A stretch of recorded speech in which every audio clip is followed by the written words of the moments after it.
베드로 효과라는 제목으로 같이 말씀을 나누겠습니다. 여러분 벌써 이제 여름도 이번 주가 지나가면 여름도 이제 지나갑니다. 뭐 언제 여름이 지나가나 했는데 여름도 지나가고 있습니다. 그리고 이제 다음 주에는 가을을 맞이하게 되는데요. 벌써 우리 이 피부적으로는 가을이 또 왔다라는 것도 느끼시죠? 이렇게 계절이 바뀌고 이제 상반기 끝나고 여름도 끝나고 이제 하반기를 맞이하면서 우리에게 가장 필요한 어떤 말이 있다면 저는 혁신이 아닌가 싶습니다. 뭔가 좀 새로워져야 되는 시간, 혁신의 시간, 그게 우리에게 지금 필요한 게 아닌가 싶어서 오늘은 이 혁신이라는 것에 대해서 좀 여러분과 나누고자 합니다. 유대교는 이스라엘이라는 한 민족의 종교였기 때문에 굉장히 민족적이고 배타적인 그런 종교입니다. 자기 민족만 선민, 하나님이 선택한 민족이라고 생각했기 때문에 굉장히 민족적이고 배타적인 그런 성격을 띠고 있었습니다. 그 유대교는 또한 유일신을 믿습니다. 대부분 고대의 그 모든 종교는 다 다신교입니다. 여러 명의 신이 있어요. 아니면 범신론입니다. 다 신이라는 거예요. 뭐 나무도 신이고 뭐 다 굴러다니는 거 다 신인 거예요. 이런 범신론이든지 아니면 다신론이든지 대부분 그랬는데 이 유대교만, 그러니까 이스라엘의 이 종교만 유일신을 믿었습니다. 그러니까 얼마나 독선적이겠어요. 얼마나 까다롭겠어요. 타 종교보다 훨씬 더 까다로울 수밖에 없죠. 기독교는 이런 유대교의 한 분파였으니까 유대교만큼이나 배타적이고 독선적이었다고 봐도 무방할 겁니다. 게다가 이 유대교의 한 분파인지라 미미하고 보잘것없는 종교, 그런 종교가 1세기의 기독교였습니다. 그런데 여러분 잘 알다시피 현재 우리 기독교는 세계 3대 종교 가운데 하나이죠. 세계적인 종교가 된 거죠. 기독교가 세계적인 종교로 발돋움하는데 결정적인 역할을 한 사건이 있었어요. 그것이 바로 고넬료의 해심 사건입니다. 이것은 기독교 역사상 가장 획기적인 사건이고 일대 혁신을 일으킨 사건이라고 볼 수 있습니다. 그래서 혁신은 이런 거구나 라는 걸 보여주는 사건이라 할 수 있습니다. 여러분, 혁신이란 게 뭡니까? 묵은 간섭이나 혹은 어떤 그 풍속 이런 거를 바꾸는 거죠. 새롭게 바꾸는 거죠. 혹은 오래된 조직이나 제도 이런 걸 바꾸는 걸 혁신이라 그러죠. 혹은 방법이나 방식 따위를 완전히 바꾸어서 새롭게 하는 것, 이걸 우리는 혁신이라고 그럽니다. 한때 SK에서 이 혁신이란 이노베이션이란 말로 자기 회사를 대표를 했죠. 뭐 우리는 혁신적인 회사가 되겠다 그래서 이노베이션 SK 뭐 이렇게 됐죠. 근데 아무튼 이런 그 혁신이 이 시대에 가장 핫한 단어인 것은 사실이죠. 고넬료의 해심 사건은 민족적이고 배타적이고 독선적인 유대교의 잔재를 사정없이 깨트리고 새롭게 혁신한 사건이라고 말할 수 있습니다. 여러분, 우리 개인도 혁신이 필요하고 또 뭐 때로는 교회도 혁신이 필요하고요. 또 내가 다니는 회사도 혁신이 필요하고요. 이 혁신이라는 것은 시대가 바뀌기 때문에 반드시 필요한 것이죠. 그래서 여러분, 나는 가만히 있고 싶은데 세월이 흘러가잖아요. 세상은 바뀌어가잖아요. 그러니까 나는 가만히 있는데 내 주위 환경이 바뀌니까 내가 싫든 좋든 혁신해야 되는 거예요. 안 그러면 뒤처지는 거예요. 안 그러면 나는 묵은 사람, 오래된 사람, 이 시대에 맞지 않는 사람, 이런 사람이 돼버리는 거예요. 그래서 이는 싫고 좋고의 문제가 아니에요. 우리가 혁신을 해야 되는 거예요. 지난주에 이 획기적인 혁신의 주요 인물이었던 고넬료에 대해서 여러분과 나눴습니다. 오늘은 이 혁신의 또 다른 역할을 했던 사람 베드로에 대해서 여러분과 나누고자 합니다. 베드로가 이 혁신의 주도적 역할을 할 수 있었던 것은 그가 두 개의 산을 넘었기 때문입니다. 혁신은 저절로 되는 게 아니에요. 이거는 약간 거슬러 올라가야 되는 연어처럼, 강을 거슬러 올라가야 되는 연어처럼 뭔가 노력해야 되고 뭔가 내가 힘을 써야 돼요. 그래야 혁신이 일어나는 것이지 가만히 있는데 저절로 일어나는 게 아닙니다. 그래서 산을 넘는 것은 어려운 거잖아요. 이런 뭐 등산을 안 해보신 분들은 모르겠지만 이 등산한다는 굉장히 어려운 일이에요. 즉 이런 산을 넘어야 된다고요. 즉 두 가지 산을 넘어야 되는데 베드로가 넘은 첫 번째 산은요, 사실은 자기 자신이라는 산이에요. 자기 자신이라는 산. 여러분, 우리가 혁신을 못하는 이유는요, 바로 자기 자신 때문이에요. 나라는 이 존재가 가장 큰 산인 거예요. 내가 가장 큰 걸림돌인 거예요. 모든 혁신은 먼저 자기 자신부터 새로워져야 돼요. 자기 자신으로부터 혁신이라는 게 시작되는 거예요. 아무리 세상이 바뀌어도 내가 바뀌지 않으면 안 바뀌는 거예요. 그러니까 나의 혁신은 나로부터 시작된다고요. 베드로는 연어 유대인 그리스도인들처럼 유대교적 사고방식에 갇혀 있었어요. 그러니까 베드로도 지금 혁신이 필요한 사람이죠. 이방인들과 접촉하거나 하나님의 말씀을 가르치는 것은 위법이라는 유대교의 전통에 베드로도 갇혀 있었다고요. 베드로도 꼼짝달싹 못하게 그 안에 갇혀 있었어요. 이런 사고방식을 깨트리지 않고는 혁신이라는 것은 일어나지 않는다는 겁니다. 하나님께서는 베드로의 묵은 사고방식을 깨트리기 위해서 세 가지 방법을 사용을 하셨죠. 그 세 가지 방법, 이제 여러분 이제 귀에 이제 딱지가 앉을 정도로 들었는데요. 첫 번째, 베드로가 자기의 사고방식을 깨트리기 위해서 하나님이 하신 첫 번째 일은 그에게 보자기 환상을 보여주신 거예요. 그 보자기 안에 뭐 여러 가지 먹으면 안 되는 부정적인 짐승들을 내려 보내주시고 이 환상으로 본 거죠. 그리고 하나님 그걸 먹으라 그러는 거예요. 그런데 베드로 안 먹겠다고 막 우기죠. 뻑이죠. 이 환상의 핵심은요, 그들이 부정하다고 생각하는 것들, 그걸 하나님이 깨끗하게 했다라는 것을 받아들이라는 거예요. 받아들이라. 그래서 혁신은 받아들이는 것부터 시작되는 거예요. 내가 깨어지려면 받아들여야 돼요. 새로운 것을 받아들여야 돼요.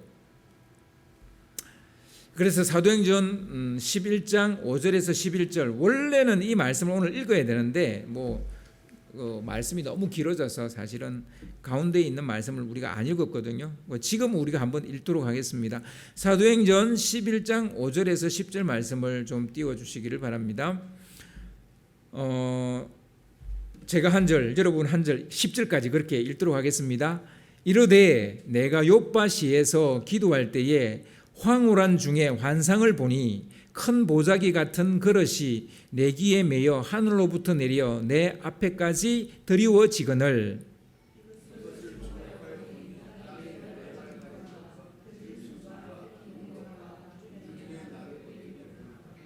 또 들으니 소리 있어 내게 이르되 베드로야 일어나 잡아 먹으라 하거늘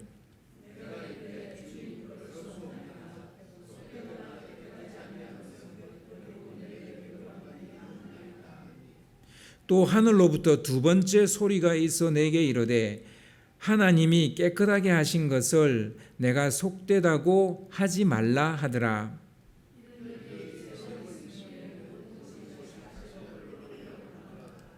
아멘.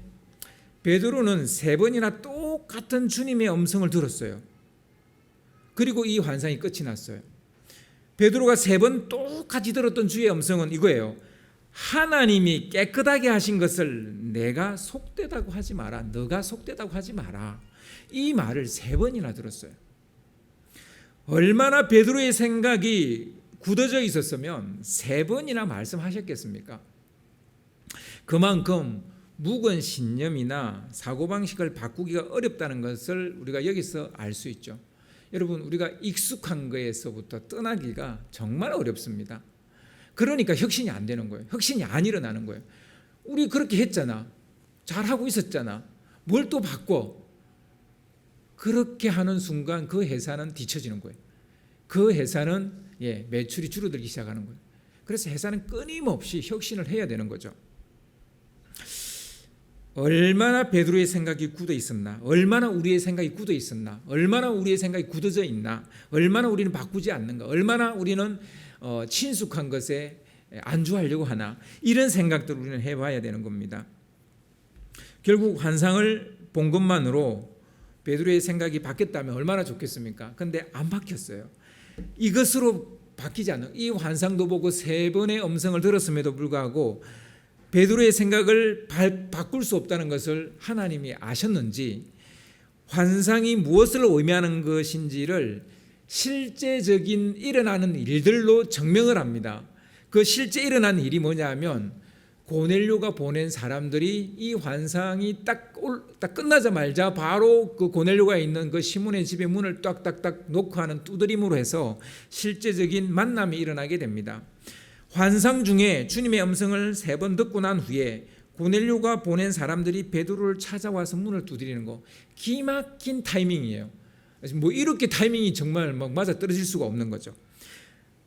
이건 결국은 단순한 환상이 아닌 거예요. 실제로 현실에서 일어난 일입니다. 그러니까 환상과 현실이 바로 이어진 거예요.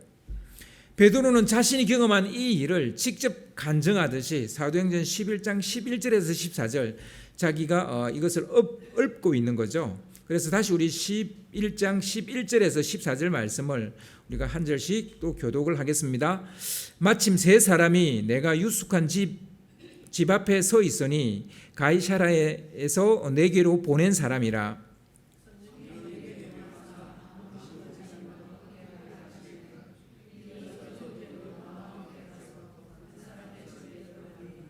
그가 우리에게 말하기를 천사가 내 집에 서서 말하되 내가 사람을 요빠에 보내어 베드로라 하는 시몬을 청하라.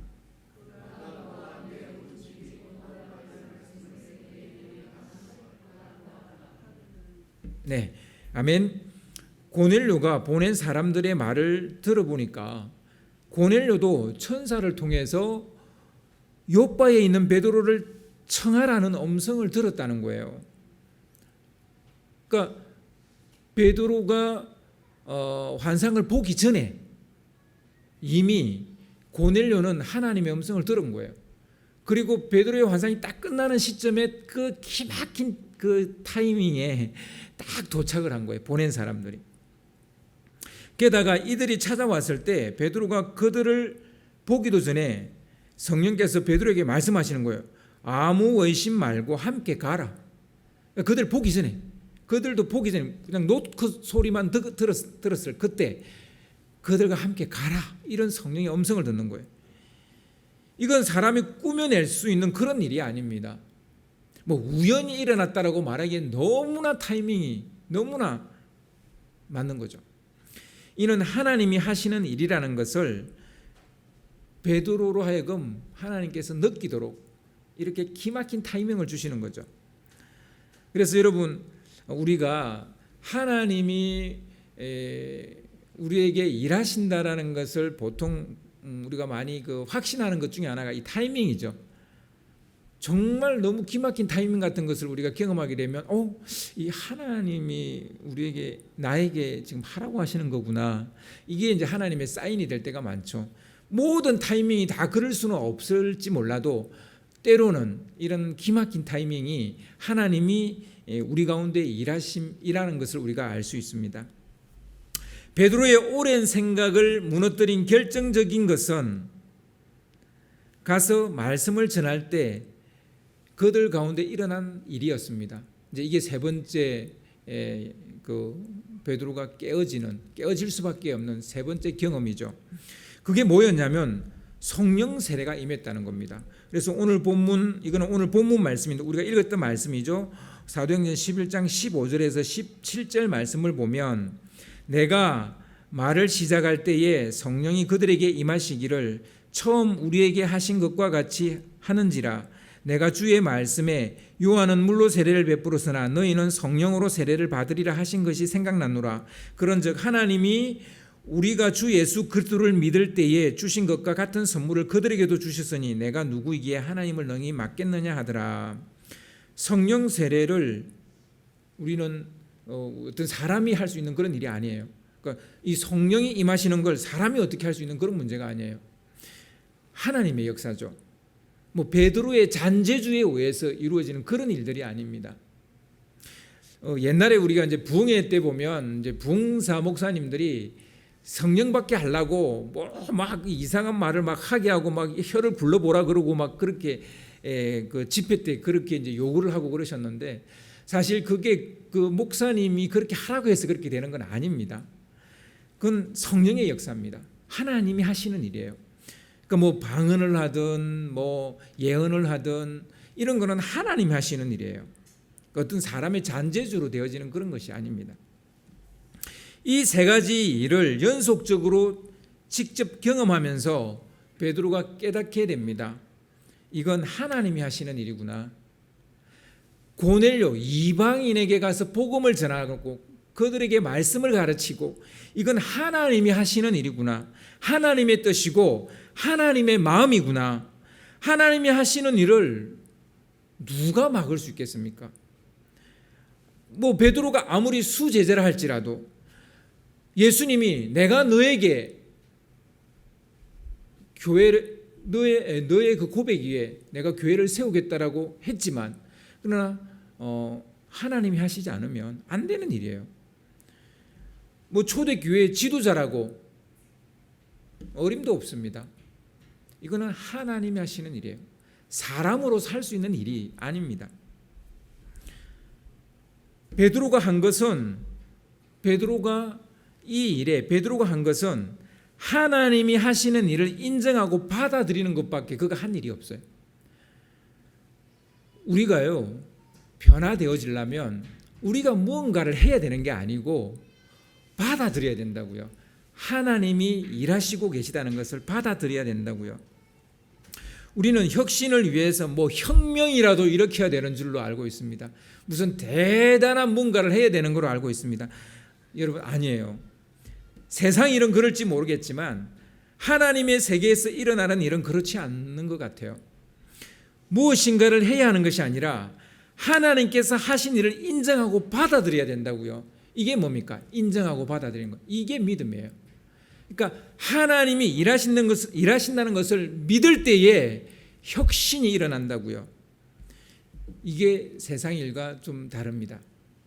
하나님께서 하신 일을 받아들이는 것을 우리는 믿음이라고 말할 수 있을 겁니다.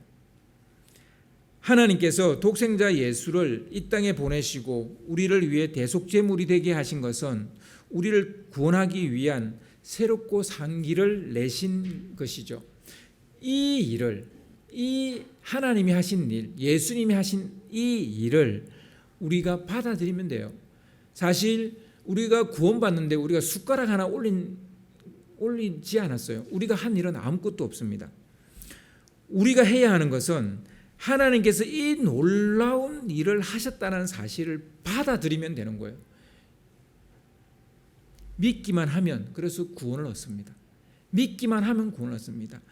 의외로 많은 분들이 이제 뭐 아이들은 이런 말 잘 안 하는데 우리 어르신들 중에 예수님을 믿게 되신 분들은 목사님 내가 뭘 하면 됩니까? 내가 뭘 하면 됩니까? 라고 묻습니다. 뭘 해야 내가 영생을 얻습니까? 재산을 다 팔고 오면 됩니까? 형제 가족들을 다 내버리고 그냥 하나님 따르면 됩니까? 아니요. 그냥 하나님이 하신 일을 믿으면 돼요. 예수님이 하나님의 아들이고 그리스도라는 것을 믿으면 돼요. 그리고 그 하나님의 아들이고 그리스도이신 분이 나를 위해서 십자가에서 달려 죽으시고 또 나를 살리기 위해서 부활의 첫 열매가 됐다는 사실을 믿으면 되는 거예요. 그거예요. 받아들이면 돼요.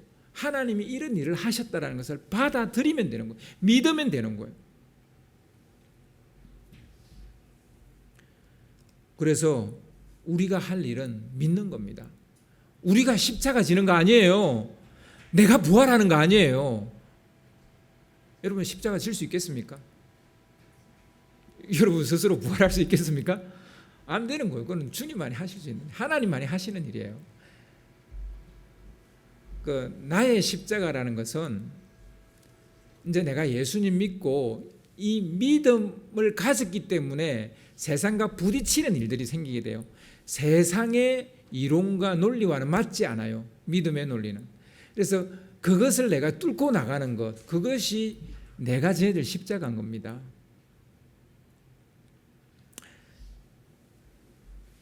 여러분, 예수님이 하나님의 아들이고 그리스도인 것을 믿습니까? 아멘. 그리고 그가 우리를 구원하기 위해 행하신 일련의 모든 일들을 사실로 받아들이십니까? 아멘. 그대로 받아들이고 순수하게 믿는 것을 우리는 뭐라고 그러냐면 신실 혹은 그 진실을 믿는다 해서 신실이라 그래요. 진실을 믿는다 해서 신실이라 그런다고요. 고넬료의 진심이 어째서 고넬료인가를 말해준다면 베드로의 신실이 어째서 베드로인가를 말해주는 겁니다. 우리의 믿음엔 진심이 있어야 되지만 또한 한편으로는 진실, 신실이 있어야 돼요. 베드로는 주님이 하신 일을 믿음으로써 자신의 묵은 사고방식과 신념을 깨트렸습니다. 그래서 베드로가 혁신의 아이콘이 되어진 것이죠.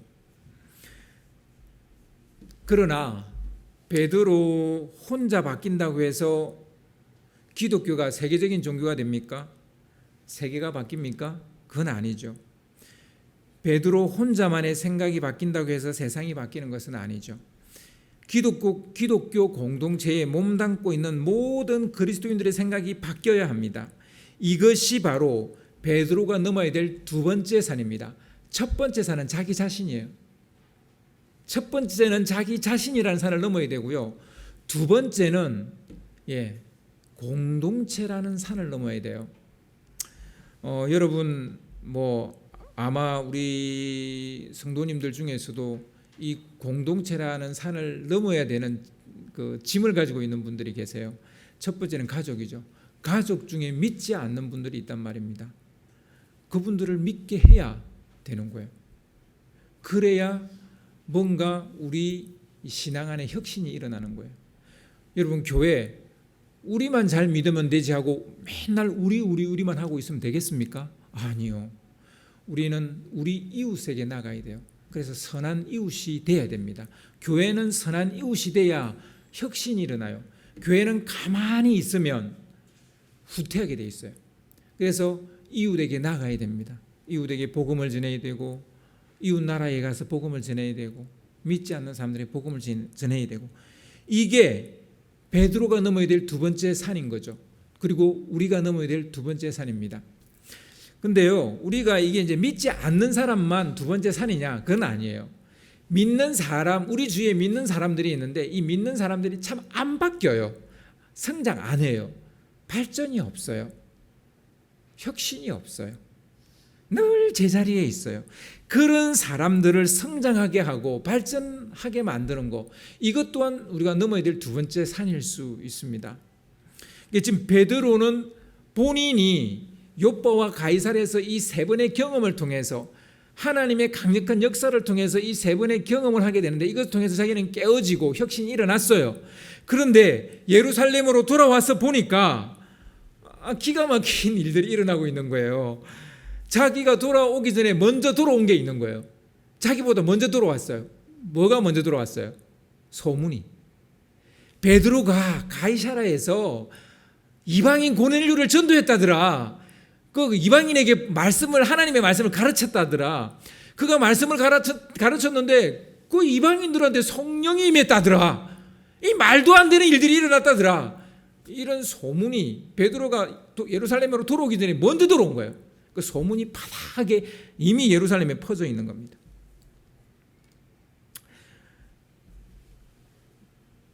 발없는 말이 천리를 간다는 말이 영 틀린 말은 아닌 모양입니다. 소문이 베드로보다 먼저 들어온 거예요. 예수를 믿어도 할례를 받아야 한다고 여전히 주장하는 신자들이 있었어요. 그런 그리스도인들이 있었다고요. 그들이 베드로가 돌아오자마자 이 소문을 먼저 들었기 때문에 막 베드로를 비난하는 겁니다. 할례 받지 않은 사람들한테 가서 복음을 전했다고. 그들과 같이 밥을 먹었다고. 그들과 같이 식사했다고.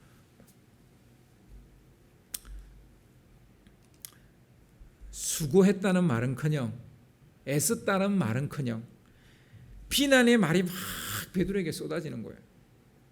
오늘 본문 2절 3절을 보시면요. 오늘 본문 2절 3절을 보시면 좀 띄워주세요. 베드로가 예루살렘에 올라갔을 때에 할례자들이 비난하여 이르되 내가 무할례자의 집에 들어가 함께 먹었다 하니, 이 무할례자는 고넬료를 말하는 겁니다. 그들은 무할례의 집에 들어가서 함께 먹은 것을 문제 삼았던 거예요. 율법 조항 중에 할례 받은 자는 무할례자의 집에 가서 같이 먹으면 안 된다라는 조항이 있습니다. 그러니까 그걸 가지고 막 따지는 거예요.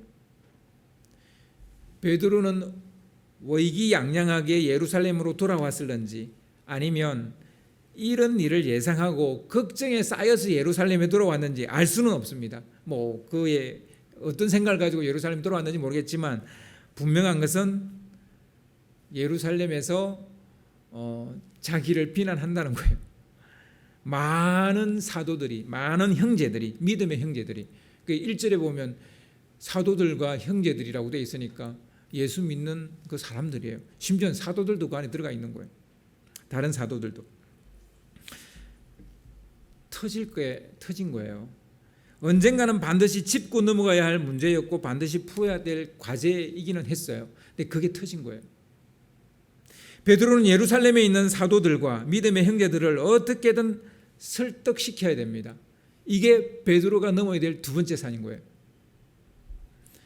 미봉책이나 임기응변으로 대충 수습하고 넘어갈 그럴 일이 아닌 거예요. 확실한 해결책, 확실하게 해결하고 넘어가야 될 그런 문제인 겁니다. 두 번 다시 이런 일로 교회가 갈등을 겪거나 다툼에 휘말려서는 안 되는, 그래서 반드시 해결하고 넘어야 되는 그런 거였습니다. 그래서 베드로는 그들에게 이 일을 차례대로 설명을 합니다. 그래서 오늘 4절 말씀을 보시면, 읽었던 4절 말씀을 보시면 베드로가 그들에게 이 일을 차례대로 설명하여, 설명할 수밖에 없는 거예요. 요즘은 설명 많이 하면 설명충이라고 막 다들 싫어하잖아요. 근데 설명해야 되는 입장인 거예요. 설명 안 하면 안 되는. 베드로가 설명한 것은 자신이 욥바와 가이사라에서 경험하고 목격한 바로 그 세 가지 사건이었습니다.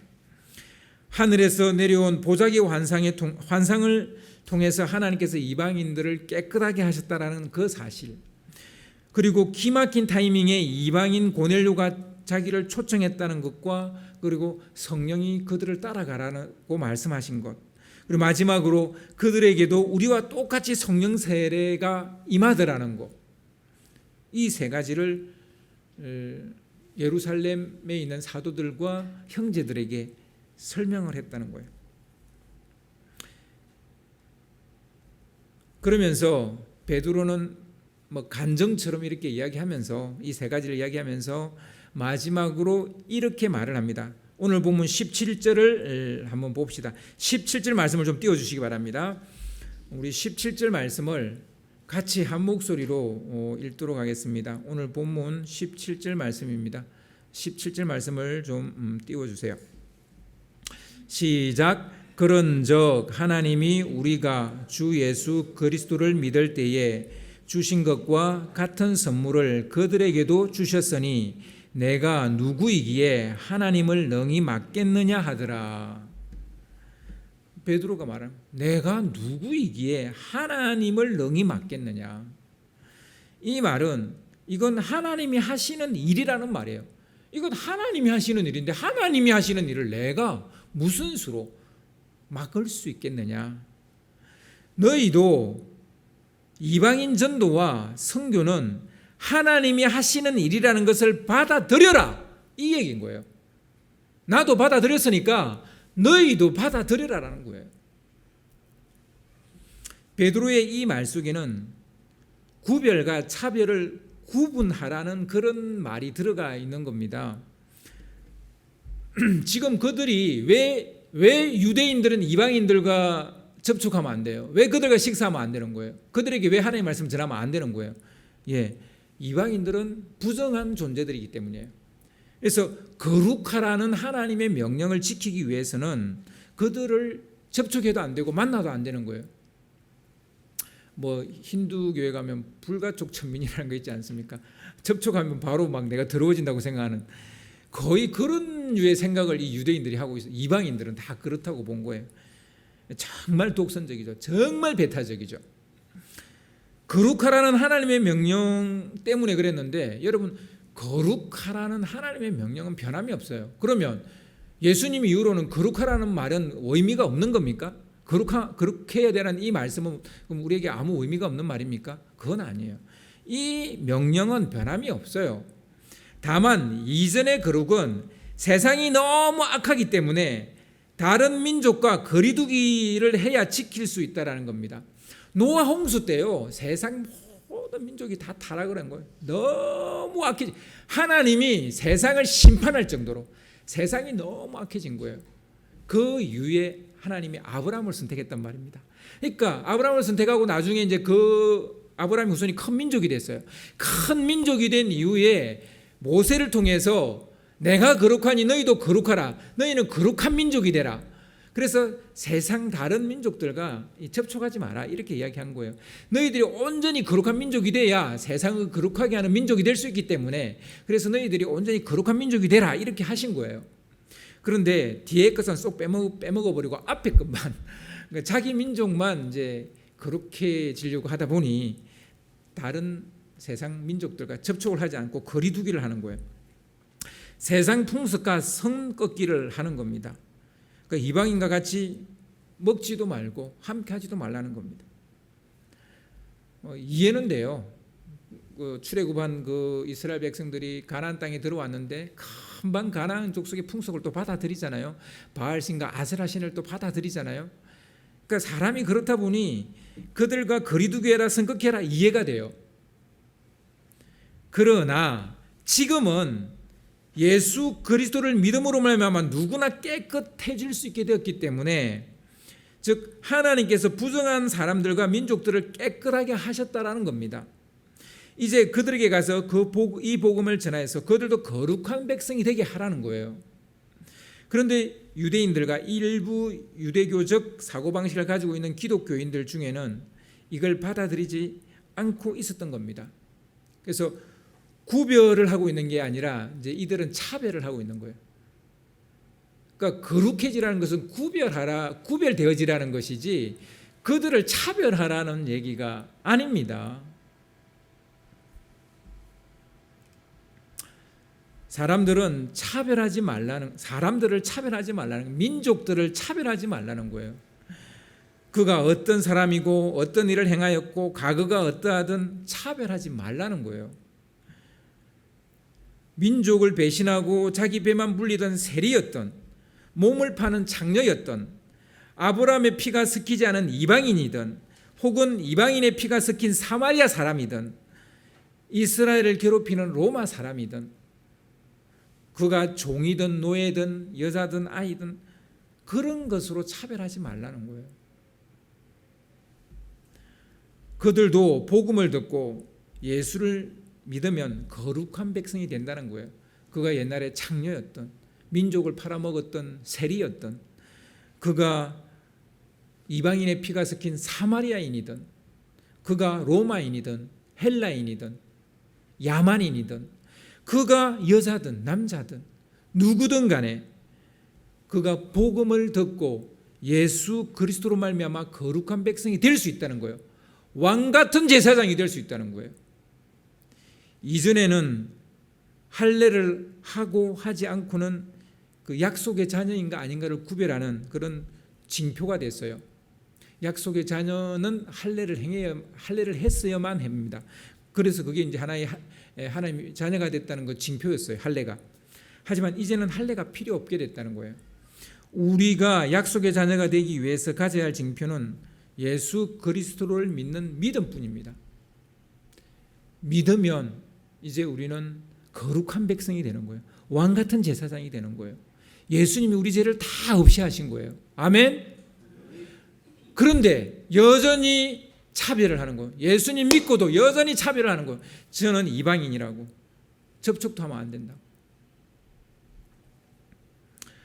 할례나 무할례가 이제 별 의미가 없어졌습니다. 거룩함으로 구별되어지는 방식이 달라. 우리가 예수 그리스도로 말미암아 거룩해짐으로 이제 그 구별되어지는 방식이 달라진 거예요. 육체의 어떤 표가 아니라 할례냐 할례를 하지 않았느냐 이런 게 아니라 성령의 인치심이 있으면 되는 겁니다. 그것은 믿음으로 이루어지는 일입니다. 성령이 우리 가운데 임하는 것은 믿음으로 되어지는 거예요. 믿음으로. 고넬료와 그의 가족들, 그의 친구들이 한자리에 모여서 성령 세례가 임했습니다. 그들에게 성령 세례가 왜 임했게요? 이방인인데 믿었기 때문에. 예수가 그리스도고 하나님의 아들이고 그가 나를 위해서 십자가를 지시고 또 나를 위해서 사흘 만에 살아나셨다는 것을 믿었기 때문에. 믿었기 때문에 성령 세례가 임한 거예요. 다른 거 있습니까? 없어요. 베드로가 넘어야 할 두 번째 산은 공동체의 인식을 바꾸는 거예요. 여러분, 왜 공동체가 필요합니까? 왜 기독교는 개인만의 종교가 아닙니까? 나만 예수 믿으면 되지. 왜 공동체가 필요합니까? 왜 베드로는 이 공동체를 넘어야만 했습니까? 그러니까 자기만 깨닫고 깨어지고 믿었으면 됐지. 자기만 혁신이 일어났으면 됐지. 왜 공동체 혁신이 일어나야 됩니까? 여러분, 그렇게 돼야만, 이 교회가 혁신되어져야만, 교회가 늘 새로워져야만 하나님의 복음이 땅끝까지 전해지기 때문이에요. 한 개인으로는 안 되기 때문입니다. 오늘 본문 18절을 보면 결국 베드로는 이 두 번째 산을 넘게 됩니다. 우리 오늘 본문 18절을 같이 한번 읽어보겠습니다. 좀 띄워주시기 바랍니다. 시작. 그들이 이 말을 듣고 잠잠하여 하나님께 영광을 돌려 이르되 그러면 하나님께서 이방인에게도 생명 얻는 해결을 주셨도다 하니라. 예, 그게 예루살렘에 모인 사도들과 형제들이 받아들였어요.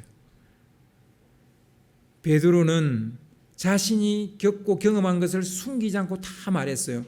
이게 이제 진실의 힘이죠. 진실의 힘이죠. 그래서 여러분, 신실의 힘이 필요합니다. 진실은 힘이 있습니다. 물론 진심에도 힘이 있습니다. 그러나 진실에도 힘이 있어요. 우리는 진심만 가지면 안 돼요. 진실도 가져야 됩니다. 그러니까 우리가 그래서 진실한 사람이 돼요. 신실한 사람이 돼야 돼요. 혁신이 일어나려면 이 두 가지 벽을 넘어야만 한다고 오늘 우리 성경 말씀을 이야기하고 있습니다. 하나는 자기 자신의 벽이죠. 깨트려야 할 벽은 자기 자신이죠. 그리고 이건 깨달음에서부터 시작이 됩니다. 그리고 다른 하나는 자기와 똑같이 철벽인 사람들의 그 철벽인 마음을 깨트려야 되고 그들이 깨달도록 해줘야 되는 겁니다. 두 번째 산을 넘으려면 그래서 뭐가 필요하겠습니까? 설득력이 필요하죠. 설득력. 사람을 설득하는 힘은 먼저 자신의 깨달음이 선행돼야 돼요. 내가 누구를 설득하려면요, 내가 먼저 그들을 설득시켜야 될 그 내용을 깨달아야만 돼요. 내가 먼저 깨어져야 돼요. 내가 먼저 혁신이 일어나야 돼요. 나는 혁신이 안 일어났는데 누군가를 혁신시킨다. 이 말이 안 되는 거죠. 나는 깨닫지 못했는데 누군가를 깨닫게 할 수 있다. 말이 안 되는 거죠. 그래서요, 이 두 번째 산을 넘으려면, 누군가를 설득시키려면 먼저 내가 온전한 그리스도인이 되어져야 된다는 것입니다. 자기가 먼저 받아들여야 됩니다. 자기가 먼저 믿어야 됩니다. 자기도 깨닫지 못하고 받아들이지 못하는 것을 남에게 설명할 수도 없고 받아들이도록 설득시킬 수 없다는 얘기입니다. 개인의 경험, 개인의 깨달음, 개인이 먼저라는 것을 우리가 알 수 있습니다. 개인이 먼저 깨어져야 됩니다. 그리고 우리는 이것이 설득력이라고요. 이게 설득의 힘이라고요. 내가 깨닫고 깨어진 게 설득의 힘이라고요. 따로 설득력이 존재하는 게 아니라 내가 깨어져야 그게 곧 설득력이 되는 거예요. 그게 설득의 힘이 되는 거예요. 하나님이 하시는 일이라는 것을 보여주려면 내가 먼저 내 안에 일어난 일들을, 내 안에서 하나님이 하신 일들을 말할 수 있어야 됩니다. 이건 진심으로만 되지 않습니다. 진실해야만, 신실해야만 되는 것이죠. 베드로의 진실함과 신실함이 그 큰 역할을 했던 거라는 것을 우리가 알 수 있습니다. 진심도 통하지만 진실도 통합니다. 그래서 여러분, 우리는 진심에다가 플러스 알파로 진실을 더해야 되는 것이죠. 말씀을 정리하려고 합니다. 하반기를 시작하는 우리에게 꼭 필요한 것, 혁신일 수 있습니다. 먼저 그 혁신이 일어나려면 베드로처럼 개인적인 깨달음, 개인적인 경험, 개인적인 깨어짐이 있어야 되고요. 그리고 이것이 나에게만 있으면 안 돼요. 공동체 경험이 되고 공동체의 깨달음이 되고 공동체의 깨어짐이 되어져야 됩니다. 이것이 혁신의 불씨가 되어지는 것입니다. 이것이 정말 유대교의 하나의 작은 분파였던 기독교가 세계의 종교로 발돋움하는 불씨가 되어졌다라는 것입니다. 저는 이것을 베드로 효과라고 말하고 싶습니다. 베드로 효과. 우리에게도 이 베드로 효과가 일어났으면 좋겠습니다. 개인의 경험을 넘어 공동체 경험으로, 공동체의 경험이 모두의 경험으로 퍼져나가는 것, 이것이 바로 베드로 효과가 아닌가 싶습니다. 이런 베드로 효과가 나타나기 위해서 우린 두 가지가 분명해야 됩니다. 먼저 내가 깨닫고 깨어지고 믿고 받아들이는 것, 그리고 공동체도 같이 깨닫고 깨어지고 믿고 받아들이게 하는 것입니다. 물론 여기에는 나의 진심과 진실이 들어가야 됩니다. 결국은 우리 믿지 않는 가족도 나의 진심과 진실을 보게 되겠죠. 언젠가는.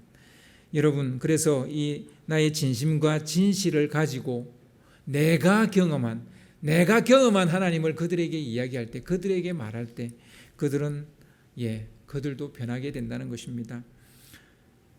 이것이 혁신을 이루는 베드로 효과인 것이죠. 이런 베드로 효과를 여러분 매일매일 경험하시는 여러분 되시기를 주님의 이름으로 축원합니다.